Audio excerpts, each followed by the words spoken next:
Hindi naman pala magsisisi si Greg Slaughter sa pagbalik sa Pinas dahil malaki naman palang inoffer sa kanya ng Manila Stars. Balita ko ang Manila Stars ang isa sa mga teams dito na nagbabayad ng malaking halaga na talent fee sa MPBL. At si Greg nakumbinsi ng todo dahil mukhang halos kapareho lang daw ang tatanggapin niyang sahod dito kumpara sa PBA. Kai Sotto, Justin Baltazar, parehong ayaw mag-PBA. Ang inaasahan pa naman na papasok ay si Baltazar pero ayaw din pala niya. Bago tayo magpatuloy, kung nais mong suportahan ang aking channel, just click subscribe and share. Kinumpirma na mismo ng spin na si Greg anytime soon uuwi na ng Pinas para maglaro sa Manila Stars. Kung naitatanong nyo kung babalik pa ba si Greg ng PBA, malabo na po yun sa ngayon dahil si Greg po ay nakapagdesisyon na hindi na talaga magpapakita dito dahil sobrang gulo daw ng buhay niya sa PBA bunsod ng napakaraming issue niya. Hindi na po babalik si Greg sa PBA. Sinabi niya mismo ito kay PBA Insider. Alam niyo ba mga kuys na kinukuha pa naman sana siya ng Converge? Sayang din ang offer na to. Malaki din ang offer sana sa kanya pero tinanggihan po ni Greg.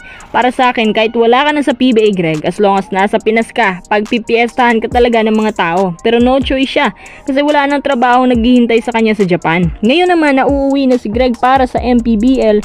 Ang offer daw sa kanya ng Manila Stars ay 800,000 kada buwan. Hindi pa kasama dyan ang ibang mga perks at bonuses. Bali VIP treatment pala ang gagawin ng Manila Stars sa kanya. Kasi naman bukod sa PBA player siya, former Ginebra player din yan, 'di ba? Kaya nilakihan ng Manila Stars ito dahil naisip ng Manila Stars na sisikat sila. Pati ang mismong MPBL dahil sa kanya. Kumbaga mahal ang talent fee niya. Kung sa bagay, 800,000 na yan, ang laki na nga yan kumpara sa tinatanggap ng ibang PBA players. Tsaka kapag tumapak si Greg sa MPBL, siya na ang pinakamatangkad na bigman dyan.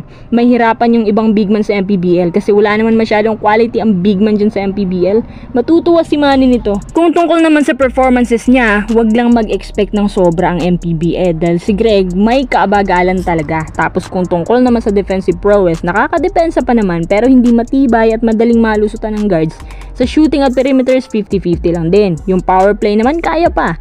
Yung rebounds parang okay pa si Greg dito basta magsipag lang.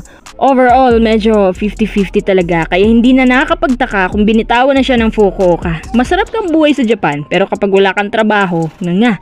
Kaya kinagat na Greg ito basta't wag lang sa PBA. Good luck nga pala Greg sa bago mong journey sa ibang liga.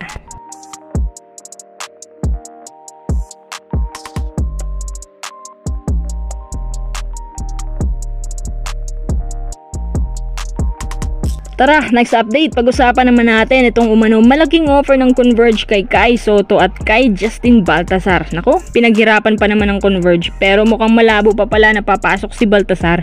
Ito ay ayon sa kampo niya. Alam ko naman na malabo itong si Kai Sotto daw sa PBA. Sino bang maniniwala dun? Ang alam ko nag-offer ang Converge pero imposible talaga na maglalaro siya dito.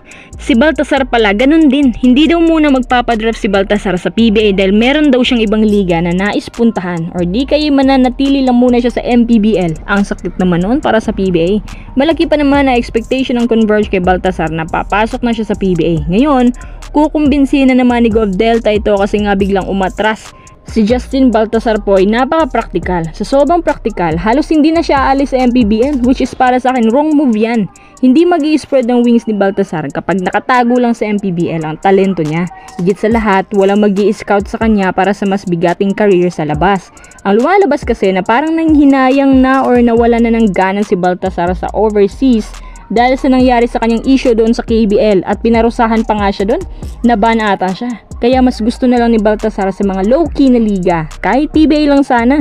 Sayang talagang talento niya kasi kahit sa Gilas hindi siya kinukuha, idagdag mo pa yung pamumulitika sa kanya. Minsan ay itatanong nila kung may room for improvement pa ba kay Justin Baltazar or hanggang dyan na lang ang lakas niya.